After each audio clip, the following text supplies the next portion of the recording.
How persistent creativity changed my life. My name is Trym Ruud. I made the first ever NFT series of 3D digital toys. All fun and games, you might think. Well, the toys sold for more than 22 million Norwegian kroners. At the beginning of 2021, I set a goal to make NFTs every day for 50 days.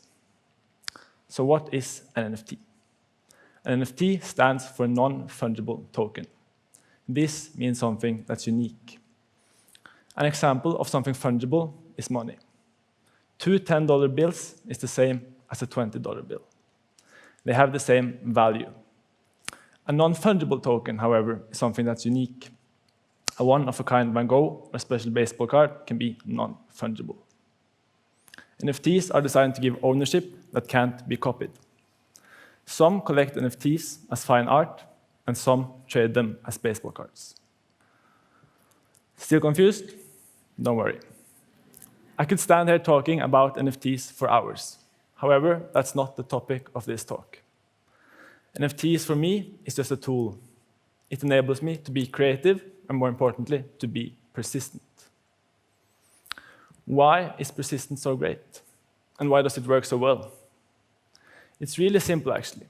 Persistence makes you put in the hours needed in order to succeed. And while you really don't know how many hours you need, you still do it, because you're not going to get the hours in any other way. But it's hard to be persistent today. And for young people growing up in a digital world, there's so much stuff fighting to get your attention. Things like Instagram and TikTok are rewarding you with instant gratification. The videos are short, and you can scroll for hours and end up with new content all the time. There's always something new right around the corner. But with persistence, there may be a while before progress is made. Persistence, growing up in a digital world, can be life-changing. For me, it was. For the last 2 years, I've been really into 3D art. So when I did my bachelor's at Bachelors, I knew I had to focus on the aspects of 3D. I thought it would be a cool win-win situation to make NFTs for this project. Therefore, I started my bachelor's. I wanted to make the best project. I knew I needed to start early, 3 months before the actual bachelor started. In order to make the best project, I knew I needed a lot of good content. Before I did my bachelor, I did a 100-day challenge. This was one of my most creative periods.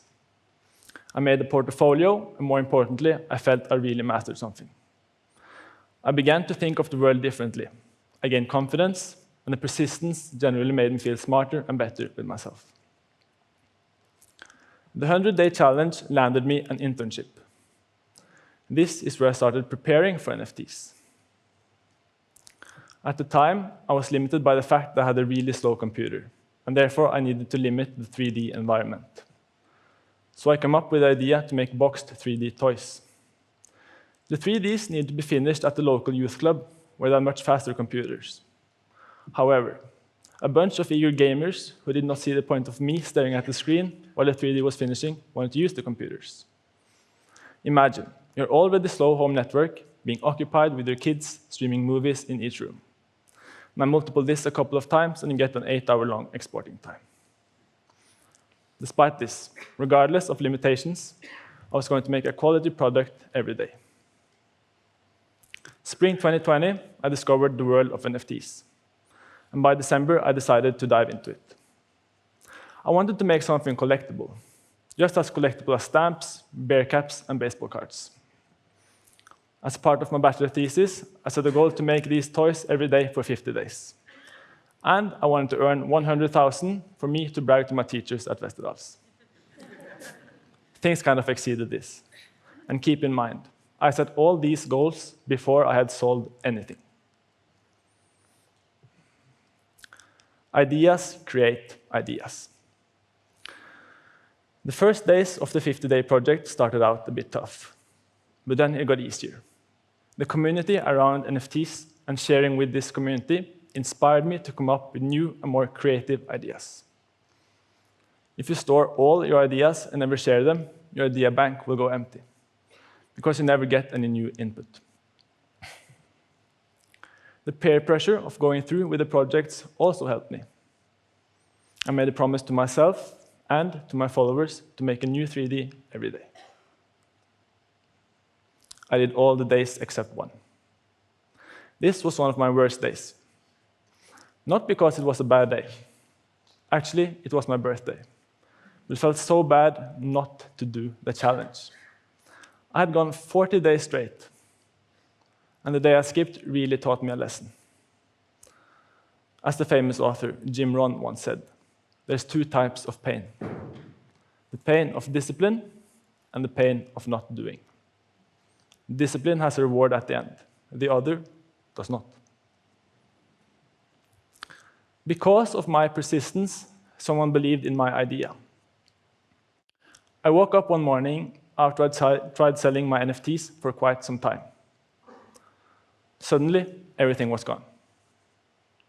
I thought something was wrong, and that my stuff had been removed from the store.